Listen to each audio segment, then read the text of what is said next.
Eh bien, Seigneur, comme je l'ai dit dans ton introduction, j'ai besoin que tu m'aides afin que je puisse expliquer clairement et avec conviction le message que j'ai préparé aujourd'hui, parce que c'est ton message.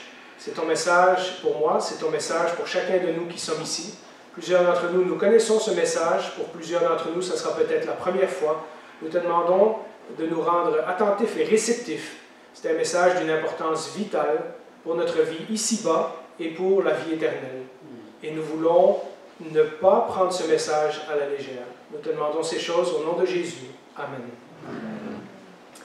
Alors, comme vous pouvez le voir au tableau, nous sommes à la leçon numéro 4 dans Habakkuk, qui est un petit livre perdu dans l'Ancien Testament, un livre qui a été écrit il y a plus de 2500 ans. Mais vous allez voir comment, si vous connaissez un peu les enseignements de Jésus et tout ça, vous allez voir comment c'est familier et comment encore le message, il y a 2500 ans, peut tout à fait s'adapter à notre société d'aujourd'hui.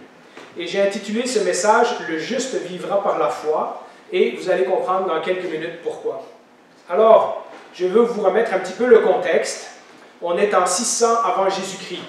Et donc, pour ceux qui connaissent un peu leur histoire, eh bien, l'Empire romain n'est pas encore un empire. C'est juste un petit village. Hein? Mais au Moyen-Orient, dans les pays comme l'Égypte, l'Israël, Babylone, la Mésopotamie, il y a déjà toute une histoire de l'humanité qui se déroule depuis plusieurs siècles. Et c'est là que Dieu s'est choisi un peuple, le peuple d'Israël, pour montrer aux hommes qui il était. Et les prophètes de ce peuple-là ont mis par écrit certaines des choses que Dieu leur a dit et qui nous sont parvenues dans la Bible aujourd'hui. Et donc, nous lisons un livre qui a été écrit par des gens qui ont vu et qui ont entendu la voix de Dieu. Cet homme, Habakkuk, décrit un dialogue qu'il a eu avec Dieu. Il avait constaté que sa société, qui il y a à peine quelques dizaines d'années était très religieuse, et lorsque je dis ça, je n'ai qu'à penser au Québec d'il y a 40 ou 50 ans, hein, et on voit bien les liens, comment sa société était en pleine décadence, comment moralement, spirituellement, à tout point de vue, la société était en train de s'écrouler. Et Habakkuk posait la question à Dieu, « Seigneur, pourquoi tu ne fais rien ?» Un peu comme certains aujourd'hui disent, hein, « Si Dieu existe, pourquoi n'intervient-il pas? Pourquoi il y a tant de mal dans le monde? » On se pose encore un peu le même genre de questions aujourd'hui. Et puis, dans la leçon numéro 2, nous avons entendu la réponse de Dieu. Dieu est très au courant de ce qui se passe et il a prévu une solution, mais sa solution ne va pas faire plaisir à Habakkuk parce qu'il va envoyer un peuple plus méchant qu'Israël pour les conquérir et pour nettoyer le pays de ses fautes. Et donc, la semaine passée, nous avions soulevé cette question du problème du mal parce que dans la troisième leçon, Habakkuk n'est pas du tout content. Il dit, « Seigneur, comment tu peux utiliser quelqu'un de pire pour punir quelqu'un de moins pire? » Et devant cette étonnante réponse, Habakkuk a élevé une autre série de questions. Hein, la première fois, il avait dit « Jusqu'à quand tu ne vas rien faire? » Et la deuxième fois, il dit « Mais Seigneur, comment peux-tu faire ça? Ils sont pires que nous. » En des mots modernes, de nouveau, si on transposait pour le Québec, on pourrait entendre le genre de discours « Seigneur, pourquoi tu en voudrais au Québec? Après tout, on n'est pas des si pires personnes que ça. Il y a des gens dans le monde qui sont pires que nous. Hein? Notre société n'est pas si mauvaise. » Maintenant, Dieu va lui donner une longue réponse, et cette réponse est divisée en deux. Et la moitié de la réponse, on va la voir aujourd'hui, c'est ce qui arrive aux justes. Et la semaine prochaine, si vous êtes là, eh bien, vous entendrez ce qui arrive aux méchants, c'est-à-dire à celui qui se détourne de Dieu. Mais aujourd'hui, je voulais vous parler de quelque chose d'encourageant, donc on va parler du juste et de la foi. Dieu va opposer deux façons de vivre, celle de l'homme qui vit par la foi et celle de l'homme qui vit par son propre orgueil.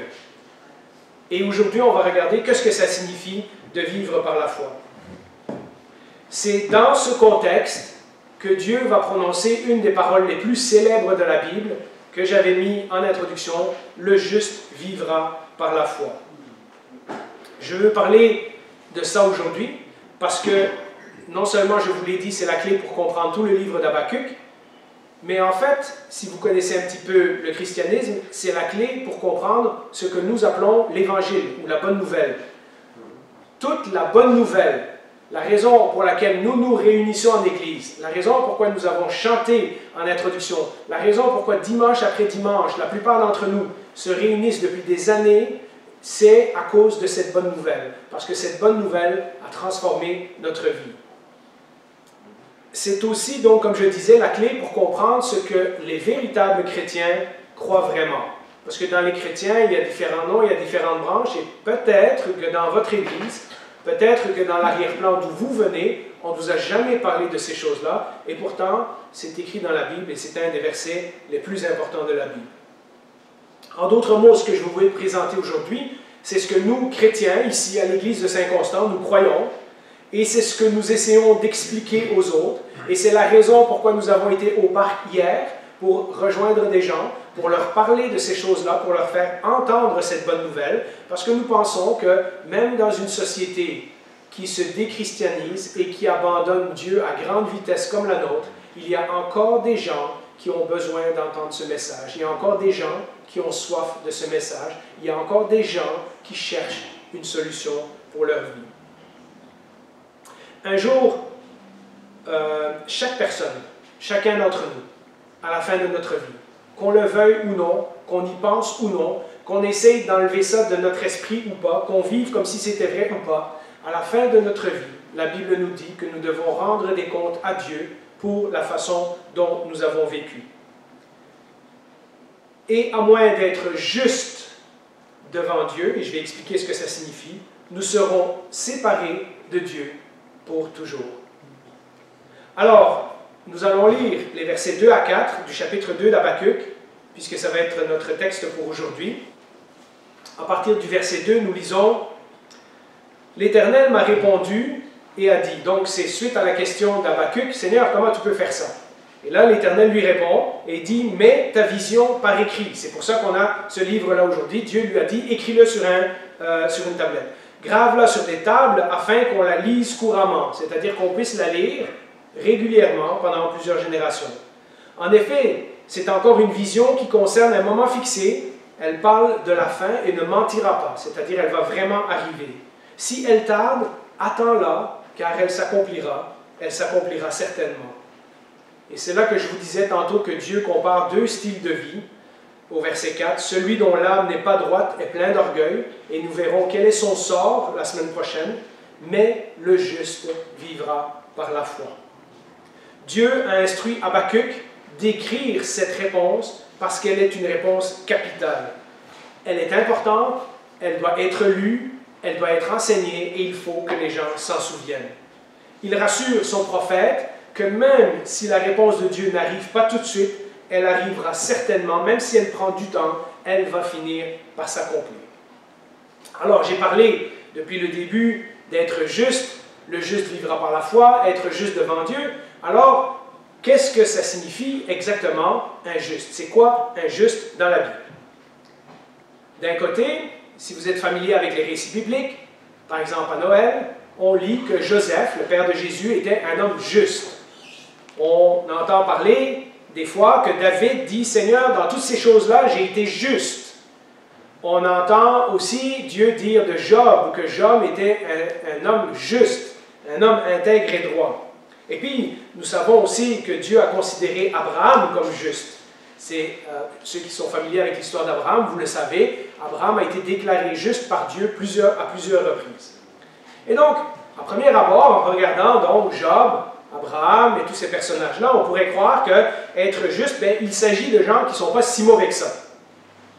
Des bonnes personnes qui ne font pas de mal ou qui ne font pas trop de mal, même à la rigueur des gens religieux, des gens croyants, hein, et un nombre de personnes aujourd'hui encore, si on leur demandait dans la rue c'est quoi être une personne juste ou une personne intègre, nous répondraient probablement qu'elles croient qu'elles peuvent s'approcher de Dieu à leurs propres conditions. Hein, moi, dans le fond, je ne suis pas une si mauvaise personne, je ne vois pas pourquoi Dieu m'en voudrait. Je ne vois pas pourquoi Dieu me punirait, je ne vois pas pourquoi je passerais l'éternité loin de lui, puisque de toute façon, je fais du bien à mon prochain, hein, je ne suis pas si mauvais que ça, etc. Seigneur, je n'ai jamais volé, je n'ai jamais tué, je n'ai jamais détesté quelqu'un. Dans le fond, tu dois bien être un petit peu content de moi, n'est-ce pas? Et de l'autre côté, lorsqu'on lit la Bible attentivement, et pour ceux d'entre vous qui lisent la Bible depuis plusieurs années, vous avez rencontré ces versets-là, il y a des versets très difficiles dans la Bible qui nous disent que, en fait, dans les êtres humains, personne n'est réellement juste. Pas un ne cherche Dieu. Tout le monde dit des mensonges, est attiré par le mal d'une façon plus ou moins grande. Hein, certains d'entre nous sont des très bonnes personnes naturellement et on a fait peu de mal dans notre vie. Et d'autres, on a fait tous les excès. Hein. Mais le problème avec le mal, c'est que si Dieu est parfait, et si Dieu est totalement parfait et saint, dans ce cas-là, même un petit peu de mal dans notre vie nous exclut automatiquement de la présence d'un Dieu parfait. Alors, qu'en est-il? Est-ce que la Bible dit qu'il y a des justes ou que personne n'est juste? Au temps d'Habakkuk, il y avait beaucoup de gens qui pensaient qu'ils étaient corrects avec Dieu, qu'ils étaient justes par le fait qu'ils étaient nés dans le bon peuple. Après tout, ils étaient dans le peuple d'Israël et ils avaient été circoncis. Hein, vous savez, aujourd'hui, il y a des gens, au Québec, c'était la coutume de croire que simplement parce qu'on était né dans l'Église catholique ou parce qu'on était né au Québec, on était dans le bon pays, c'est un pays chrétien. On ne va pas à l'Église, mais on s'appelle chrétien parce que c'est ça qu'on nous a dit qu'on était. On s'est fait baptiser quand on était petit, mais en fait, ça s'arrête là. On n'en sait pas plus sur Dieu, on ne sait pas comment marcher avec lui, on ne le connaît pas, on ne nous apprend pas beaucoup de ces choses-là. Dans d'autres pays, ça serait une autre religion, ça serait une autre culture. On a dit à ces gens, ben, vous êtes nés dans le bon peuple, hein, vous avez telle ou telle religion, donc vous êtes correct. Et les gens pourraient croire que, comme les Juifs à cette époque-là, que si on est né au bon endroit, ou si on porte le bon nom, hein, on est après tout en Occident, donc on est tous supposément des chrétiens, eh bien, c'est ça qui fait de nous des gens qui sont justes aux yeux de Dieu. Pourtant, l'apôtre Paul, le grand apôtre du Nouveau Testament, explique ceci, et les versets que je vais vous mettre sont peut-être un peu compliqués, mais je vais essayer de les décortiquer pour vous, afin que vous compreniez ce que ça veut dire. Quand Paul écrit à l'Église aux Romains, il leur explique ceci, et il dit, en effet, le vrai juif, ou le véritable juif, ou je pourrais dire le vrai juste, n'est pas celui qui l'est seulement en apparence, hein, donc ce n'est pas parce que tu es né dans le bon peuple, que tu as la bonne couleur de peau, que tu as le bon nom de famille, etc., et qui est circoncis seulement de façon visible dans sa chair, c'est-à-dire, ce n'est pas parce que tu as suivi tous les bons rituels, mais le vrai juif est celui qui l'est intérieurement. Celui qui est circoncis dans son cœur. Circoncis, c'est un rituel hein, chez les Juifs, donc on pourrait remplacer par le mot par rituel, d'une circoncision ou d'un rituel qui dépend de l'Esprit de Dieu et non de la loi écrite. C'est-à-dire, c'est pas parce que tu as obéi à une certaine loi que ton Église ou ta religion ou ton pays te donnait, que automatiquement ça fait de toi une personne qui est juste aux yeux de Dieu. Il faut que ce changement soit à l'intérieur. Ce vrai juif reçoit sa louange ou son approbation, non des hommes, mais de Dieu. Vous voyez le problème de faire partie d'une religion, de faire partie d'un peuple, de faire partie d'une dénomination, c'est qu'on pense qu'on fait partie du peuple parce qu'on a le bon nom et qu'on fait les bonnes routines. Or, ce texte nous dit que ce qui est important, c'est de savoir ce que Dieu pense de nous et non pas les hommes. Aux yeux des hommes, on peut avoir l'air tout correct. On a passé toutes les cérémonies, on est un bon chrétien. Mais Dieu regarde à ce qu'il y a dans le cœur. Et ce qui est important pour Dieu, c'est ce qu'il y a à l'intérieur. Paul explique donc aux Juifs de son époque, mais c'est encore tout à fait valable pour nous aujourd'hui, que ce n'est pas la forme extérieure qui marque quelqu'un comme un enfant de Dieu, comme un Juif, comme un juste. C'est tout des mots similaires.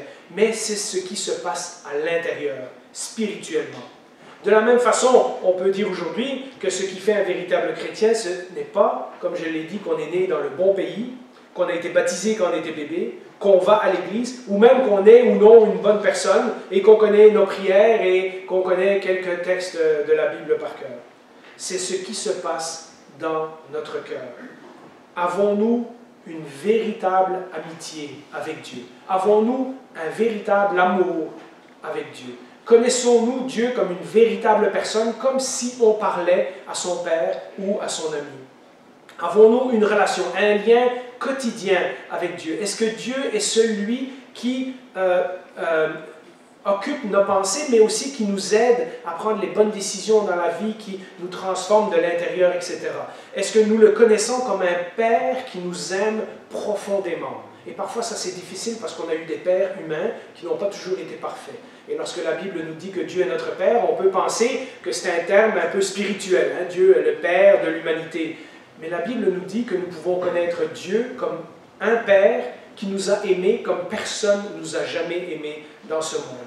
Avons-nous une relation intérieure basée sur une totale confiance, non seulement que Dieu existe, mais que notre vie est dans ses mains, quoi qu'il arrive? Les Juifs se justifiaient aussi d'une autre façon.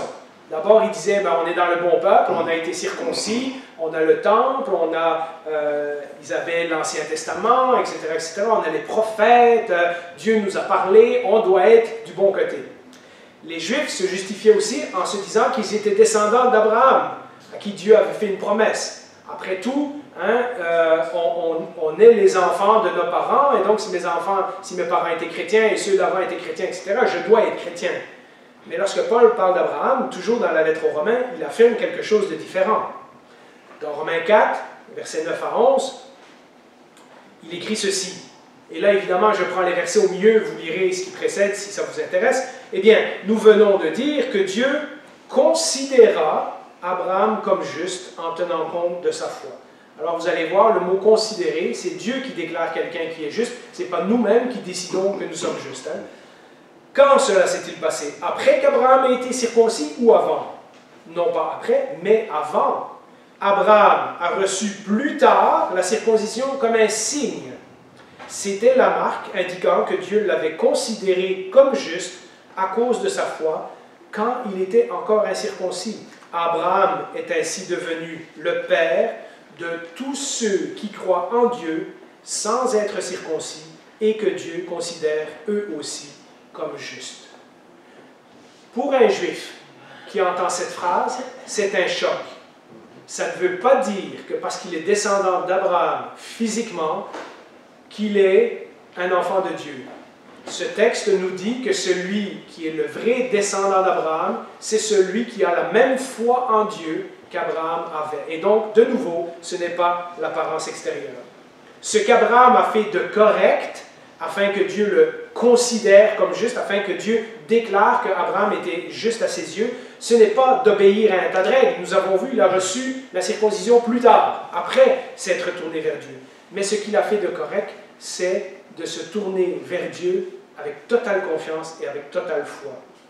Il est devenu l'exemple, ou le Père, comme nous dit ce verset-là, de ce qu'il faut faire pour être juste devant Dieu.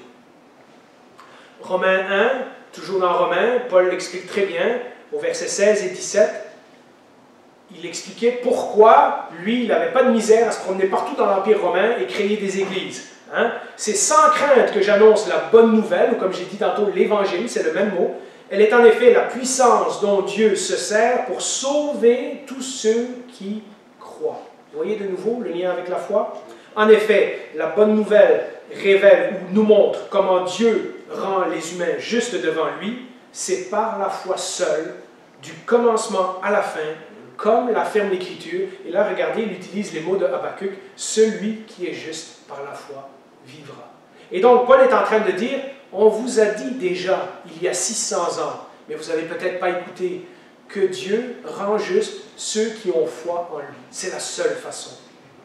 Et Paul dit maintenant, c'est cette bonne nouvelle que je vous annonce. Il y a un moyen de s'approcher de Dieu, c'est par la foi.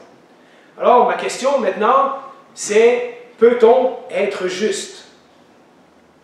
Mes amis, beaucoup de gens confondent la foi avec un genre de croyance que Dieu existe. On pense que parce qu'on a la foi dans l'avenir, on a la foi qu'on va avoir tel job, ou on a la foi que oui, l'univers ne s'est pas fait tout seul, il y a quelqu'un là, hein, mais on ne sait pas trop. Les gens pensent que juste de croire à l'existence de Dieu, ça, c'est la foi.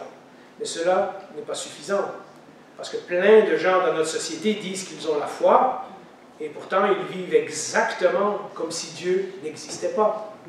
Et donc la foi, ça doit vouloir dire autre chose.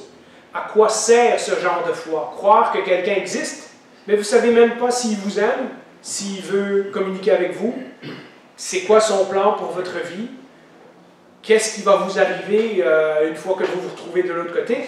À quoi ça sert de croire qu'il y a un Dieu, mais vous ne savez rien sur lui? Ce genre de foi n'est pas suffisant. Ça ne rend pas juste. Remarquez que dans les 3 textes qu'on a lus, et pour ceux d'entre vous qui sont membres de l'Église, vous savez, j'envoie les notes chaque semaine avec la vidéo sur YouTube, donc vous pouvez les relire chez vous. Dans les 3 textes qu'on a lus, celui qui rend juste, celui qui considère comme juste, celui qui donne son approbation des hommes, c'est Dieu. Ce n'est pas les hommes eux-mêmes qui disent « Seigneur, regarde, je suis juste ». C'est Dieu qui considère Abraham et les autres comme justes. Or, beaucoup de gens pensent qu'ils peuvent être justes par leurs propres efforts. Beaucoup de gens, encore dans notre société, des gens religieux, pensent qu'ils peuvent s'approcher de Dieu parce qu'ils ne sont pas des si mauvaises personnes que ça. Ils confondent la foi avec faire de bonnes œuvres. Ils pensent que si je suis une bonne personne, un bon croyant, si je vais à l'église, etc., Dieu sera content de moi. Et s'il est content de moi, ben un jour, je vais aller au ciel. Et cela pourrait sembler logique. Après tout, quand nous lisons l'Ancien Testament, nous voyons que Dieu a donné des commandements, a donné des règles. Hein. Il a dit, ben, tu sais, tu aimeras ton prochain, tu adoreras le Seigneur ton Dieu, tu respecteras tes parents, etc. Et on se dit, ben, si je respecte tous ces commandements-là, donc normalement, je suis sauvé, je suis juste aux yeux de Dieu. J'ai fait tout ce que Dieu me demande, donc normalement, je suis une personne juste. Mais cela ne suffit pas non plus. Parce que Paul, à une autre église qu'il écrivait, les Galates, et qui, eux, croyaient qu'ils pouvaient respecter toutes ces règles-là pour être acceptés devant Dieu, eh bien, il leur explique ceci dans Galates, chapitre 3, versets 10 et 11. Ceux qui comptent sur l'obéissance à la loi, et là, il parlait spécifiquement de la loi de Moïse, c'est-à-dire les 10 commandements, si vous savez c'est quoi, sont frappés d'une malédiction. Et là, il explique pourquoi. En effet, l'Écriture déclare « Maudit ou perdu soit celui qui ne met pas continuellement en pratique tout ce qui est écrit dans le livre de la loi. » Il est donc clair que personne ne peut être rendu juste aux yeux de Dieu au moyen de la loi, car il est écrit « Celui qui est juste par la foi vivra ». Et là, il va expliquer dans la suite de ce chapitre que quand on brise une fois cette loi, quand on brise une fois ce commandement, on est coupable d'avoir brisé toute la loi.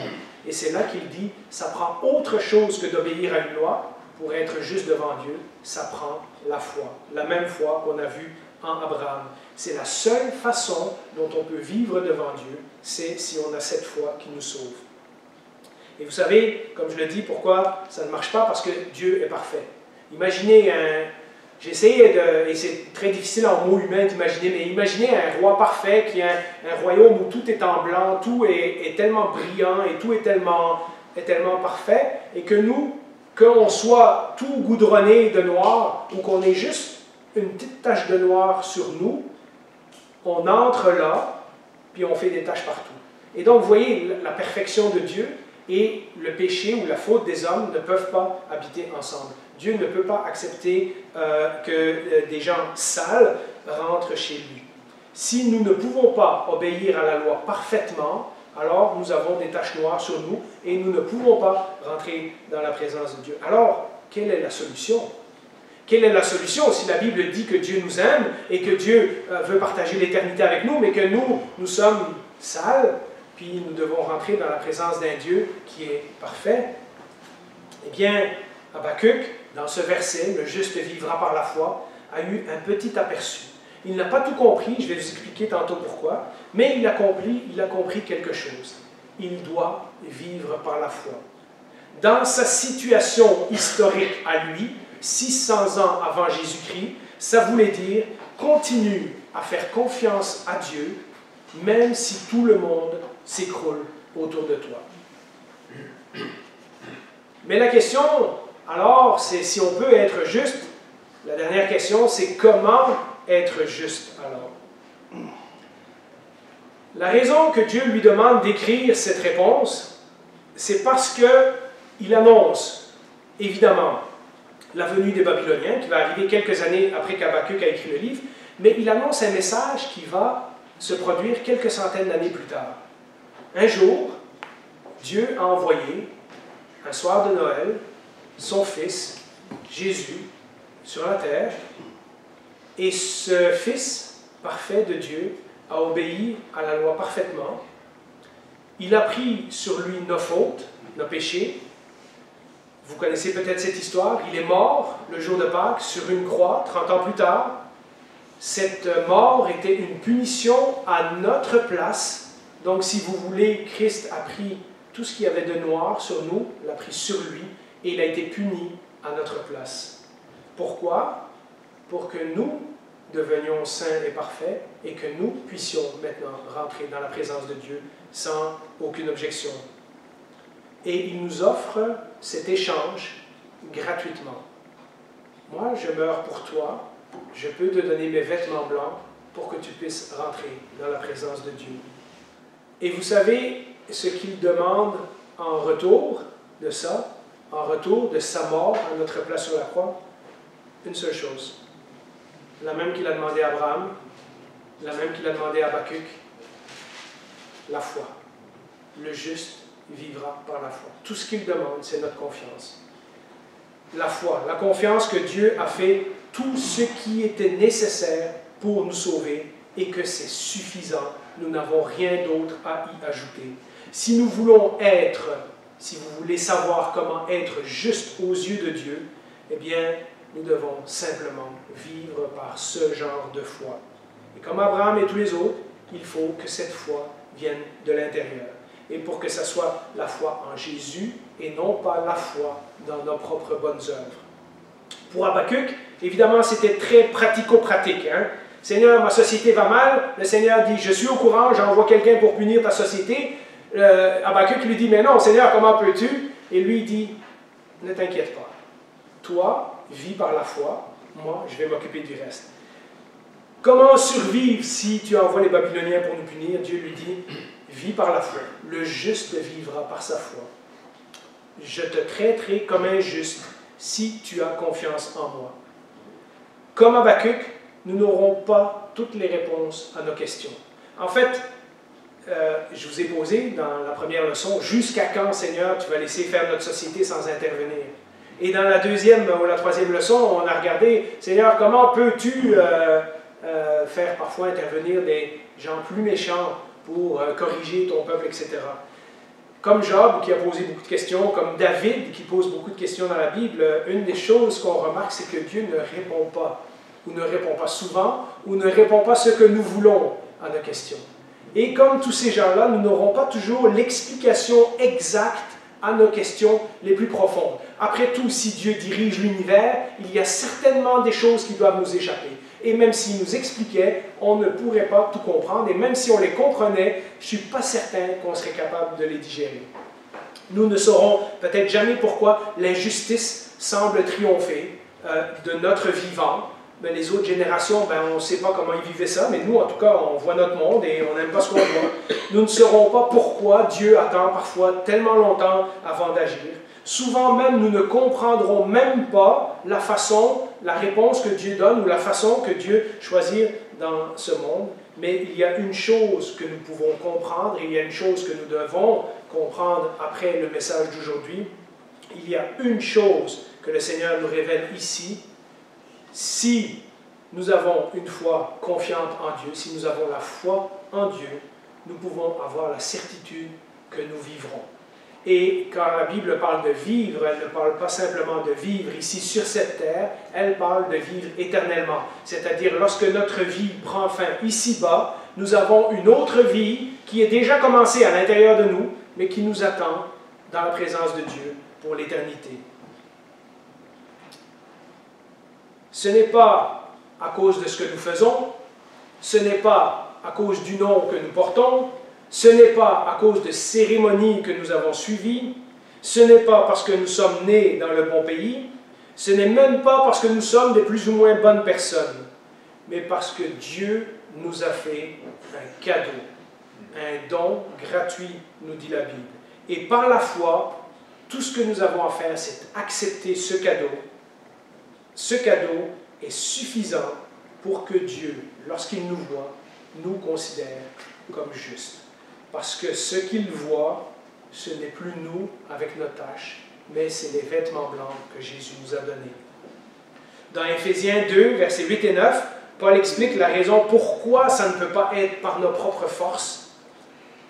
Car c'est par la grâce de Dieu, la grâce est une faveur qu'on ne méritait pas, que vous avez été sauvés au moyen de la foi. Ce salut ne vient pas de vous, donc il n'y a rien que vous pouvez faire pour le gagner. Il est un cadeau gratuit de Dieu. Il n'est pas le résultat de vos efforts et ainsi personne ne peut se vanter. Parce que sinon, vous savez, si on arrivait au ciel, dans la présence de Dieu, avec nos propres efforts, eh bien, on ne trouverait pas ça juste que moi qui ai fait un petit peu d'efforts et l'autre qui a fait beaucoup d'efforts, on a le même résultat. Hein? Comme c'est un cadeau, on a tous accès au même cadeau. Et la seule façon dont nous pouvons réagir face à ce cadeau, c'est le refuser ou l'accepter par la foi, avec confiance. Habakkuk avait beaucoup de questions. Nous avons beaucoup de questions. Dieu n'a pas répondu exactement, précisément à chacune des questions, mais il lui a donné, dans le texte d'aujourd'hui, le principe essentiel de comment Dieu fonctionne. Et nous verrons la deuxième moitié de ce principe la semaine prochaine, puisque aujourd'hui on parle de ceux qui sont justes. La semaine prochaine, on va parler de ceux qui sont méchants. Le principe essentiel de comment Dieu fonctionne, vit par la foi et continue à me faire confiance fidèlement, malgré les difficultés. Moi, je m'occupe du reste. Moi, je m'occupe du monde. Moi, je m'occupe de la société. Moi, je m'occupe du problème du mal. Moi, je m'occupe de toutes les choses qui ne vont pas dans ce monde. En Jésus, Dieu a finalement répondu à nos questions. Peut-être pas les questions que nous avions posées, hein, jusqu'à quand, pourquoi ne fais-tu rien, etc. Mais la question qui devrait être notre question principale, comment je fais pour être sauvé? Comment je fais pour être juste aux yeux de Dieu? En Jésus, Dieu a répondu à notre question, comment je deviens juste? Crois en lui, accepte son sacrifice comme un cadeau. Moi, je m'occupe du reste. Je voudrais, dans les dernières minutes qui restent, vous inviter à pencher la tête, fermer les yeux pour ne pas être distrait. Et si ce message vous a parlé, si ce message vous a rejoint, je vais lire une prière lentement et vous pouvez répéter silencieusement à l'intérieur de vous cette prière.